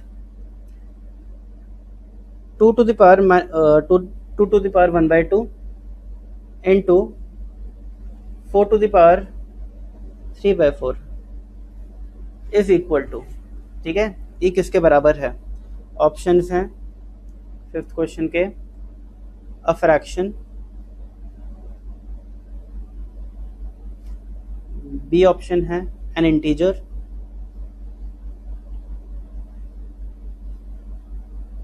सी ऑप्शन है 1, और डी ऑप्शन है नन ऑफ दिस, नन। ठीक है, तो इसको सॉल्व करके देख लेता, पता चल जाएगा। 2 to the power 1/2 को मैं एज इट इज लिख रहा हूँ, पॉजिटिव पावर है, कुछ कर नहीं सकते।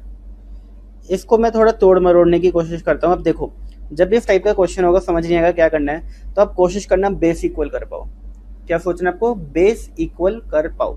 क्या इन दोनों के बेस इक्वल हो सकते हैं, 100% हो सकते हैं। कैसे, देखो, क्या मैं 4 को 2 की पावर 2 लिख सकता हूँ, 4 ही होता है, 2 की पावर 2, 4 की पावर 3/4। ठीक है, क्या मैं इसको अगेन ये एज इट इज लिख रहा हूँ, ठीक है, एज इट इज लिख रहा हूँ। क्या मैं इन दोनों को अगर मल्टीप्लाई करूंगा, 2 इंटू 3/4 करूंगा तो 3/2 हो जाएगा, 2 1 2 2 सा। ठीक है, यहाँ पे देखो, 2 इंटू 3/4 करूंगा तो 2 1 2 2 सा, तो ये 3/2 हो जाएगा। तो मैं क्या करता हूँ, 2 to the power 3/2 लिख देता हूँ।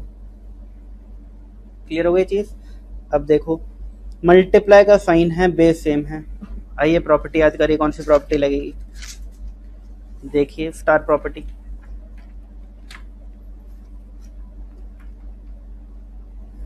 एक मिनट रुक जाना।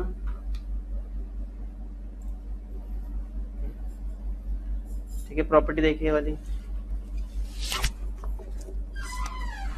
ठीक है, मल्टीप्लाई का साइन है, बेस सेम है, तो पावर क्या हो जाती है, ऐड हो जाती है।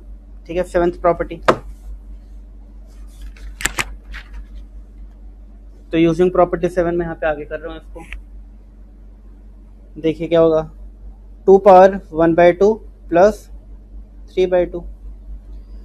अब 1/2 और 3/2 ऐड करूंगा तो क्या आंसर आएगा बताइए, 2, 1 plus 3 is equal to 4/2 is equal to 2, तो 2 to the power 2 हो जाएगा, विच इज इक्वल टू 4। समझ आया इतना आप लोगों को, ठीक है ना, ये समझ आ गया आप लोगों को। प्लस कैसे किया है, आता होगा फ्रैक्शंस को प्लस करना। ठीक है, HCF एलसीएम लेके जो आप करते थे बचपन में। ठीक है, तो इसका मैंने एलसीएम लिया, 2 आ गया।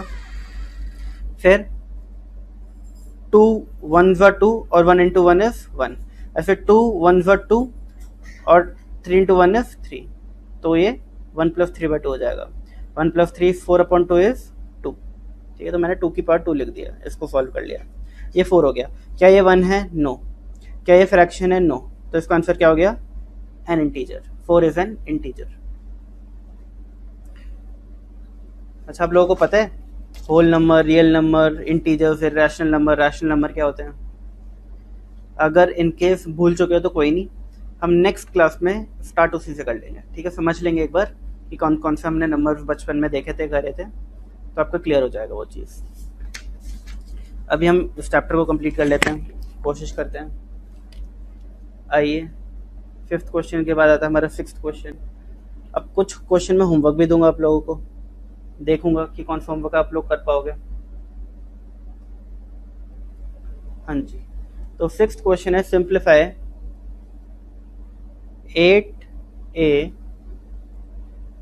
पावर 3/2, दिख रहा है ना आप लोगों को, 8a power 3/2 divided by 27x power 1/2। अब बच्चों को लग गया होगा डर, सर ये तो ज़्यादा हो गया। अब देखो कुछ नहीं, इजी क्वेश्चंस होते हैं इंडिसेस के, सिर्फ एक इनिशियल स्टेप होता है जो कई बार टाइम लगाता है कि करे क्या। ठीक है, समझ नहीं आता देख के सर इसमें करना क्या है इतना, ये इसमें पावर की भी पावर आ गई, ए की पावर अलग है, एक्स की पावर अलग है, बीच में डिवाइड का साइन और आ गया। ठीक है, आग में घी डाल लें। तो देखो ऐसा कुछ नहीं है, बहुत ईजी रहते हैं। आपको करना क्या है, पहले तो ये समझो कि 2/3 जो पावर है ये इसकी भी पावर है और इसकी भी पावर है, क्योंकि ब्रैकेट के बाहर है पावर, तो इस नंबर की भी पावर है एंड इस नंबर की भी पावर है। सबसे पहले ये चीज़। ठीक है, अब यहाँ पे 8 टू द पावर 3/2 है, डिवाइड किया गया है 27x पावर 1/2 से। ये क्वेश्चन, हाँ जी यही है। अब देखिए इसके ऑप्शंस भी देख लो एक बार। ऑप्शंस हैं इसके 4a upon 9x, B option है इसका 4a upon 9x 1/3, C option है आपका 4a और डी ऑप्शन है आपका 1/3। इतने ऑप्शन आपको गिवन है। ठीक है, जिनके पास बुक है उनको तो करेक्ट आंसर भी पता दिख गया होगा। ठीक है, अब देखिए कैसे करेंगे इसको, कोशिश करते हैं थोड़ा सिंप्लीफाई करने की। क्या मैं 8 को लिख सकता हूँ 2 की पावर 3, ए को लिख सकता हूँ a की पावर 3/2 अपॉन डिवाइड है 27 को लिख सकता हूँ 3 की पावर 3, 3 3 से 9 3 से 27, x को लिख सकता हूँ x पावर 1/2। ठीक है, और इस पूरे की पावर 2/3, यही तो गई मैं ना। ठीक है ना, अब मैंने एक और चीज़ बताई थी आपको कि ये जो 3/2 पावर है a की है, 8 की नहीं है। 8 की पावर यहाँ पे क्या है, 1 है। ठीक है, 27 की पावर क्या यहाँ पे भी 1 है, तो ये जो 2 की पावर 3 की है इस वजह से किया है मैंने। ठीक है, अलग पावर है, ये अलग पावर है, दोनों पावर्स अलग अलग हैं। कई बार क्या लगता है कि 8a पावर 3/2, तो 3/2 पावर है a की भी है 8 की भी, यानी 8a की पावर है, तो ये गलत हो जाता है। अब इसको और सिंप्लीफाई करते हैं, 2 की पावर 3 और जब हम ब्रैकेट खोलेंगे तो ये मल्टीप्लाई हो जाएंगी, इनटू 2/3 डॉट a की पावर 3/2 इंटू 2/3। समझ आया स्टेप, फिर 3 की पावर 3 इंटू 2/3, x की पावर 1/2 इंटू 2/3।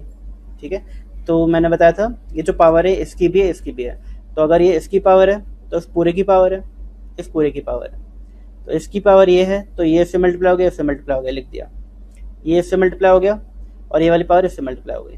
ठीक है, इस तरीके से हो गया। अब देखिए 3 और 3 कैंसिल हो जाएंगे, 3 इंटू 2/3, 3 कैंसिल हो जाएंगे, तो क्या बचेगा 2 की पावर 2 इंटू ए, 3 से 3 कैंसिल हो जाएगा, 2 से 2 कैंसिल हो जाएगा, तो क्या बचेगा 1। ठीक है, 3 नीचे है, यहाँ पे 3 ऊपर है, यहाँ पे 2 ऊपर है, यहाँ पे 2 नीचे है, तो आपस में कैंसिल आउट हो जाएंगे। देखो 3 ऊपर है 3 नीचे है, तो यहाँ क्या बचेगा 3 की पावर 2, x की पावर देखो यहाँ पे 2 नीचे है 2 ऊपर है, तो 2 कैंसिल आउट हो जाएंगे, तो क्या बचेगा 1/3। ठीक है, ऊपर 1 बच गया और नीचे 3 बच गया। समझ आ गया ना ये चीज़, तो आंसर आ गया हमारा। देखिए 2 की पावर 2 इज 4, a की पावर 1 इज a अपॉन 3 की पावर 2 इज 9 और x की पावर 1/3। देखिए कौन सा ऑप्शन है, ये रहा B option, 4a upon 9x की पावर 1/3, तो राइट है बी ऑप्शन। आ गया समझ, इजी है। तो हमको क्या करना है, चीज़ों को सिंप्लीफाई करना है। अब तक हम क्या कर रहे हैं, चीज़ों को तोड़ रहे हैं, और जितना सिंप्लीफाई कर सकते हो उतना सिंप्लीफाई करना है, और धीमे धीमे आपका आंसर आ जाता है। ठीक है, तो 6th के बाद 7th क्वेश्चन आ रहा है हमारा, देखते हैं कैसे होगा। फाइंड द वैल्यू ऑफ 1/2 216 1/3, ये क्वेश्चन है आपका। ठीक है, देखिए जी कैसे करेंगे। अब देखो यहाँ पे 3 है, तो आपके दिमाग में क्या आना चाहिए, कोई तो नंबर होगा जिसका क्यूब 216 होगा। तो देखें क्या, देखो 5 का क्यूब क्या होता है, 5 इंटू इज इक्वल टू 125 होता है, ठीक है। 6 इंटू इज इक्वल टू 216 होता है, पता चल गया इतनी जल्दी, ठीक है ना। देखिए 1/2 6 की पावर 3 इंटू 1/3, ये लिखूंगा मैं, ठीक है। 6 power 3 216 bracket bracket power 1/3 power 1/3 multiply होंगे 3 इंटू 1/3, क्या बचेगा, 3 3 कैंसिल आउट होके 1, तो क्या बचेगा 6 पावर 1 अपॉन 2। 6 पावर 1 को लिखने की जरूरत है नहीं, काट दो, तो 6 अपॉन 2 क्या होता है 3, आंसर आ गया। ऑप्शन क्या थे, पहला ऑप्शन था 2, सेकंड ऑप्शन था 3, थर्ड ऑप्शन था 2% और डी ऑप्शन था नन ऑफ दीज, तो जो आपका आंसर है that is 3। 7th complete, 8th है ये। अच्छा 8th होमवर्क ले लो आप लोग, ठीक है। 8th होमवर्क बहुत ईजी है, मैं नहीं करा रहा, ज़्यादा ईजी क्वेश्चन नहीं करा था मैं, याद रखना आगे के लिए भी, ठीक है। चलो आगे क्वेश्चन देखते हैं हम लोग।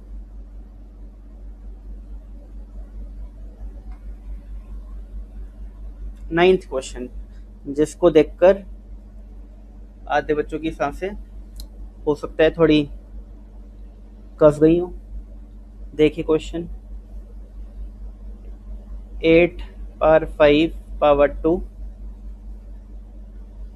2 power 2 power 3, 3 power 2 power 2 upon, और मैं आपको बताऊँ ये क्वेश्चन एग्जाम में कभी नहीं आएगा, इतना इजी क्वेश्चन है भाई। सी फाउंडेशन कर रहे हो तो कुछ तो लेवल होगा क्वेश्चनों का, ऐसा थोड़ी ना कुछ भी उठा के दे देंगे।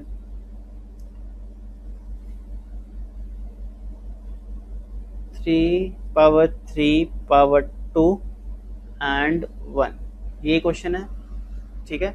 रीचेक कर लूँ, 4 2 5 2 2 3 2 2, फिर 2 3 3 4 3 2 1, ठीक है। क्वेश्चन देखें, थोड़ा मुश्किल लग रहा होगा, बहुत इजी क्वेश्चन है। क्या मैं ऊपर 6 की पावर 4 2 से 8 लिख सकता हूँ, हाँ जी लिख सकते हैं। क्या मैं 8 पावर 5 2 से 10 लिख सकता हूँ, हाँ जी लिख सकते हैं। क्या मैं 2 पावर 6 लिख सकता हूँ, एंड क्या मैं 3 पावर 4 लिख सकता हूँ, हाँ जी हर एक चीज़ सही लिखी है और लिख भी सकते हैं। क्या 3 2 से 6 होता है, हाँ जी। क्या 3 4 से 12 होता है, हाँ जी। क्या 3 2 से 6 होता है, हाँ जी। और 1 तो 1 ही आ गया, कोई दिक्कत ही नहीं यहाँ पे। आइए सिंप्लीफाई करें, क्या ये 6 टू द पावर 8 माइनस 6 हो जाएगा, अगर इतना देखें हम, हो जाएगा, हाँ जी हो जाएगा। क्या ये 8 पावर 10 और 8 अपॉन 12 है, तो 8 टू द पावर, चलो ऐसे कर देते हैं, थोड़ा एक स्टेप बढ़ जाएगा लेकिन कोई नहीं, आप लोगों को समझ आ जाएगा, ऐसे हो जाएगा, ठीक है। फिर ये 3 टू द पावर 4 है और ये 3 टू द पावर 6 है, 4 माइनस 6, ठीक है। 4 माइनस 6 4 माइनस 6, फिर 2 टू द पावर 6, ठीक है। नीचे क्या बचा, देखो ये 6 ऊपर पहुंच गया, 12 ऊपर पहुंच गया, 6 ऊपर पहुंच गया, नीचे बचा सिर्फ 1, बाकी सब तो मैंने ऊपर पहुंचा दिया। अब देखिए 8 minus 6 is 2, 10 minus 12 is -2, 4 minus 6 is -2 and 2 की पावर 6 एज इट इज लिख दिया अपॉन 1, तो 6 पावर 2। अब बाकी नंबर्स को मुझे सिंप्लीफाई करना है और 2 पावर 6 से मैं ऊपर छोड़ देता हूँ क्योंकि पॉजिटिव पावर्स हैं इन दोनों की। अब नेगेटिव पावर वाले हम क्या करते हैं, हमने देखा था इनवर्स कर देते हैं, ये बचेगा सिंप्लीफाइड फॉर्म। अब इसको सॉल्व कर लो, आंसर आ जाएगा, ठीक है। 6 into 6 into 2 into 2 into 2 into 2 into 2 into 2, 1 2 3 4 5 6 upon 8 into 8 into 3 into 3, ठीक है। 6 को 2 बार लिख दिया मैंने, 2 टू पावर 6 को 2 को 6 बार लिख दिया, 8 को 2 बार और 3 को 2 बार। अब इसमें जो भी कट सकता है काट दो, देखो 2 1 सा 2 4 सा 2 1 सा 2 4 सा, ठीक है। 2 2 सा 2 3 सा 2 1 सा, ठीक है। अब ये 2 और 2 काट देता हूँ और एक 4 काट देता हूँ। हाँ जी, तो हमारा सिंप्लीफाइड वर्जन बचा है 3 इंटू 3 इंटू 2 इंटू 2 अपॉन ये और ये कैंसिल आउट हो गया, 3 3 सा 3 इंटू 3, अरे ये भी तो चाहेगा, ये और ये और ये, सिर्फ 2 इंटू 2 बचा, दैट इज 4। तो 9th का 4 ऑप्शन है, हाँ जी है, बी ऑप्शन। ठीक है, तो करना क्या था, सिर्फ चीज़ें बैठ के काटनी थी। इससे ज़्यादा मज़ा आएगा किसी चीज़ में? सिंप्लीफाई करते चले जाओ, जो कट रहा है काटते चले जाओ, एंड में सॉल्व करके आंसर आ गया। तो मैं कह सकता हूँ कि ये क्या है, एक तरीके से 4 है जिसको क्वेश्चन ने एक्सपैंड करके दिया हुआ है। 4 को एक्सपैंड करके दिया हुआ है, जितने एक्सपैंड कर सकते थे उतना कर लिया इन लोगों ने तो। ठीक है, कोई कसर ही नहीं छोड़ी। तो इस तरीके से इन क्वेश्चंस को करना है आप लोगों को। इजी क्वेश्चंस होते हैं और इसलिए एग्जाम में नहीं आते। देखो इस क्वेश्चन में कुछ नहीं किया आप लोगों ने, ऐसा कोई मुश्किल वाली प्रॉपर्टी भी यूज नहीं हुई, सारी आसान आसान प्रॉपर्टी यूज हुई है। 9th के बाद आता है आपका 10th। 10th क्वेश्चन है 1 अपॉन, मैं वैल्यू निकालनी है इसकी। ठीक है, फाइंड द वैल्यू ऑफ -2/3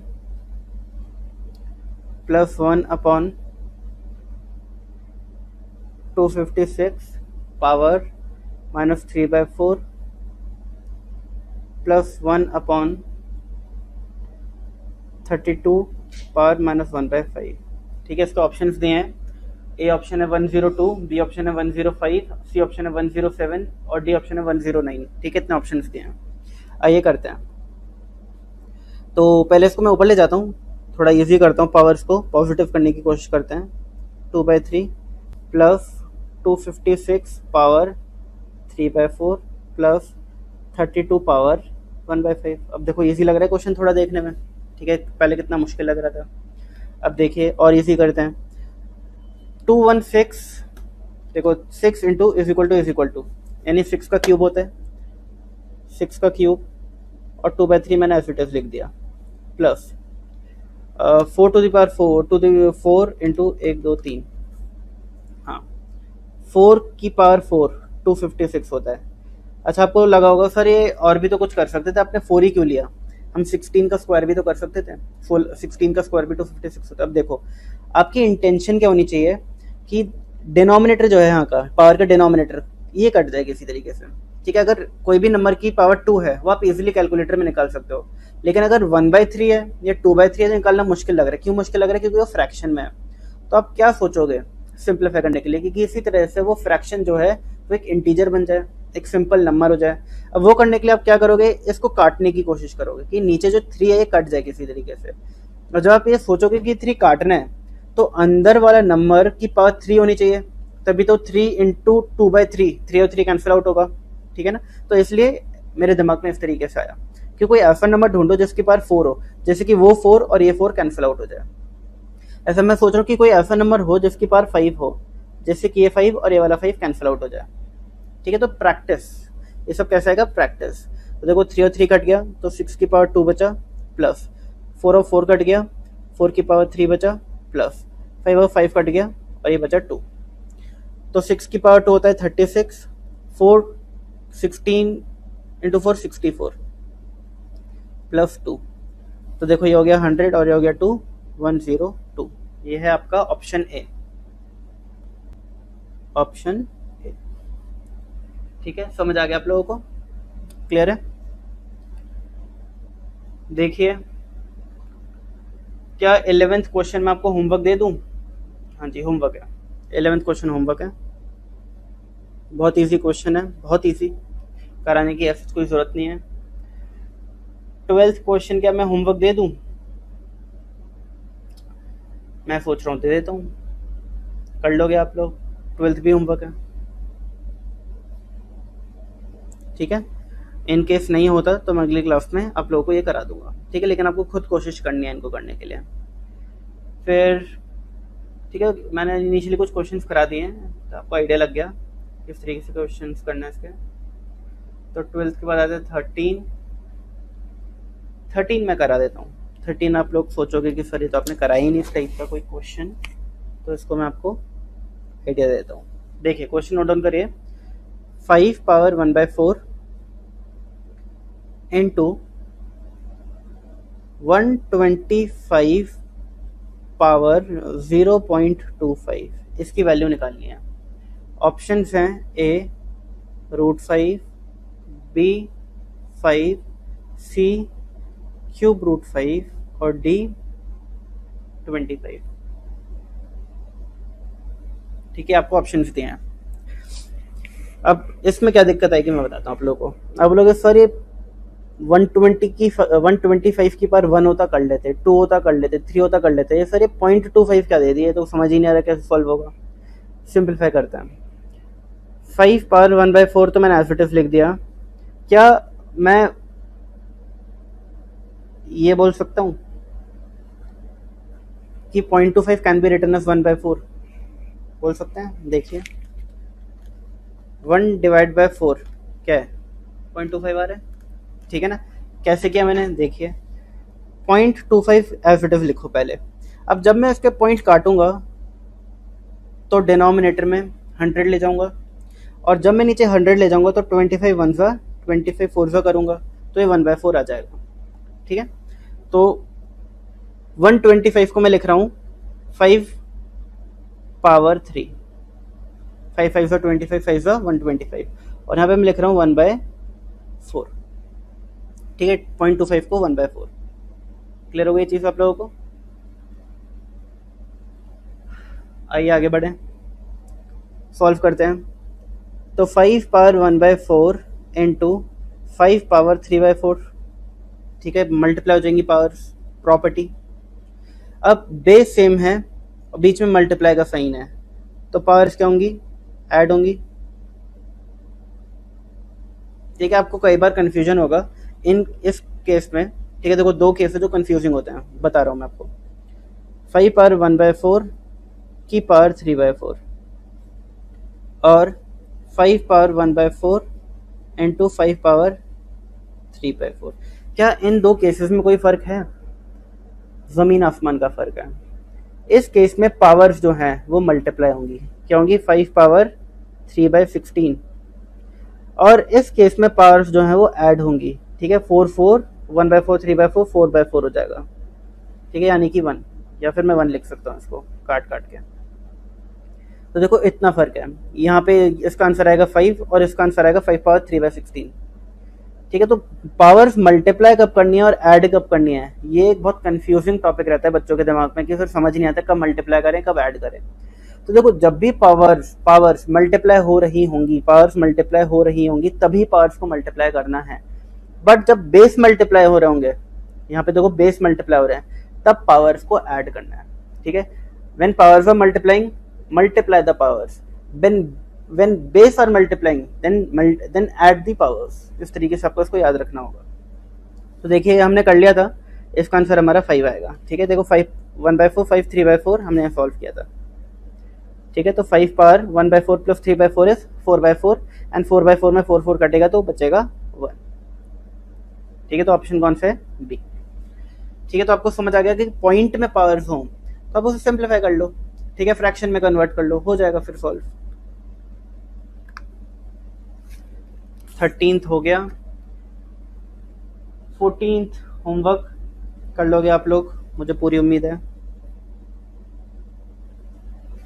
ठीक है, 14th आपका होमवर्क है। देखते हैं और क्या क्वेश्चन हमारे पास। 14th के बाद आ रहा है मेरा 15th क्वेश्चन, दिख गया मुझको।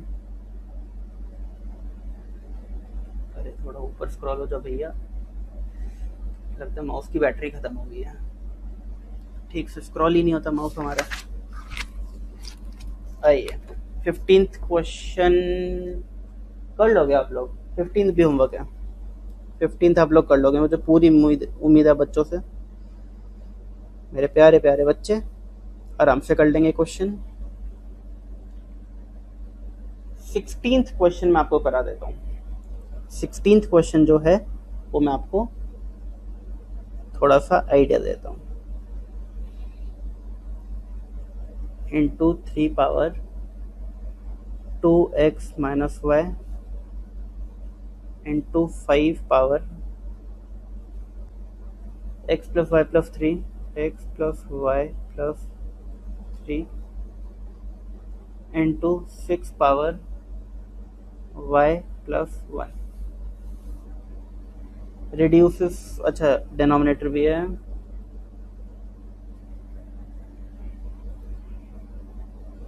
x+1 into 10y+3 into 15x।